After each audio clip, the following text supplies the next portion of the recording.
রাজশাহীর বাগমারা উপজেলার নরদাস ইউনিয়নের নরদাস বাজারে বাসনা জনকল্যাণ সংস্থার উদ্যোগে এক ইফতার ও দোয়া মাহফিল অনুষ্ঠিত হয়েছে।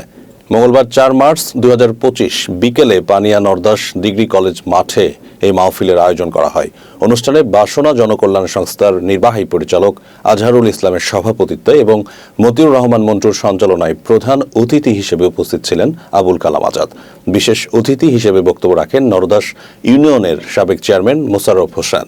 এছাড়াও অনুষ্ঠানে উপস্থিত ছিলেন বাগমারা উপজেলার কৃষক দলের আহ্বায়ক প্রভাষক আব্দুল জলিল প্রাং, নরদাস ইউনিয়ন পরিষদের panel chairman Rafiqul Islam, নরদাস union বিএনপির সাধারণ সম্পাদক জুলফিকার আলী ভুট্টু, বিশিষ্ট ব্যবসায়ী আলহাজ আশরাফুল ইসলাম হেলাল, যুবনেতা আব্দুল মতিন ও পিএম আলাউদ্দিন সহ এলাকার গণ্যমান্য ব্যক্তিবর্গ। অনুষ্ঠানের শেষ পর্বে মাওলানা মোহাম্মদ শফিকুল ইসলামের পরিচালনায় বিশেষ দোয়া মোনাজাত অনুষ্ঠিত হয়।